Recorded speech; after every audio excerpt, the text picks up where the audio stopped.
Now that you know the initial research methods you should run, and you also pick the right success metric to evaluate your A/B test, it's time to talk about how to set a proper hypothesis for your experiment. What is a hypothesis?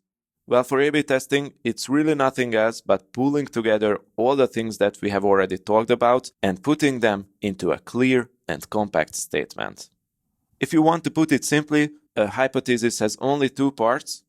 I will do X, and so I expect Y to happen. For instance, I will change this button to red, and I expect to get 50% more sales. When I set my hypothesis for my A/B tests, I like to expand this with the underlying reasons and with a brief summary too. So for me, an A/B testing hypothesis has these 5 major parts. The concept, where you briefly describe the concept of the A/B test you want to run. What qualitative and quantitative research supports this concept? Here you will add the results of your initial research runs that are relevant for your A/B test. What problem or opportunity did you discover? What qualitative and quantitative data points validated it? What have you found in your qualitative research? What did data analysis show? Things like this. 3. What will you change? Here you describe that on which part of your online business, what exact change you will make. 4. What results do you expect to see? Here you define your success metric and that how much % at least do you expect it to move. And 5. How big of a sample size do you need? And in most cases, how long your test will run. You can put here the result of your initial sample size calculations, and the how long your test will run question obviously doesn't apply for newsletter A/B testing, for instance, only for website and advertisement A/B tests, but there it will be crucial to write this down. I will talk about this later in the course.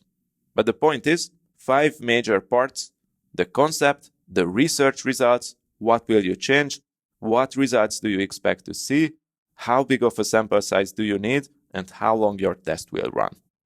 Here's a simple example of an A/B testing hypothesis. And let's stick with our socks e-commerce store example. Concept: we think that the current headline of our homepage is too general and it confuses people.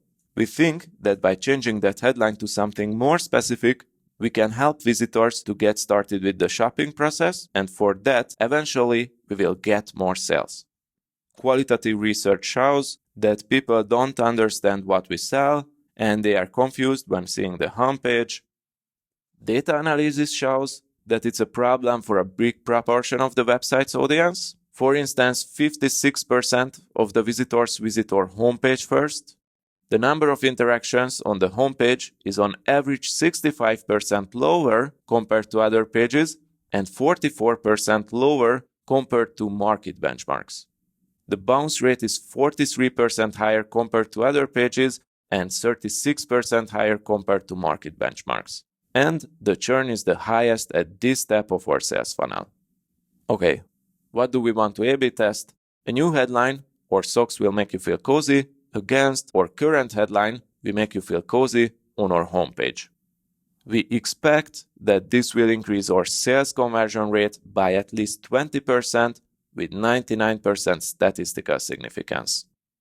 The required sample size is 40,000 visitors per version, which is 80,000 visitors in total, and the test will run for 2 weeks. Okay, this was just one simple example, but setting a proper hypothesis for your A/B test will help you in 2 ways. First, it forces you to actually think about all aspects of your A/B test. If you have trouble filling in any of these 5 points, it means that you haven't done your prep work and your experiment is not ready to be set up.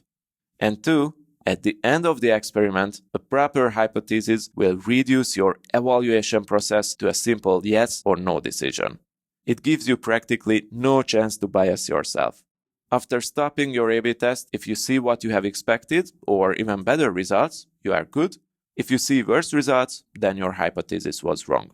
Setting a hypothesis is just a formality, but it's a really useful one, so spend time on it. In the extra lecture of this module, I've added the A/B testing hypothesis form that I usually use myself too. I recommend downloading it and filling it in every time before you start an A/B test. It will help you to think through whether you have done everything properly when preparing your experiment, whether you have missed anything important, and whether you have a well-funded, promising A/B test idea.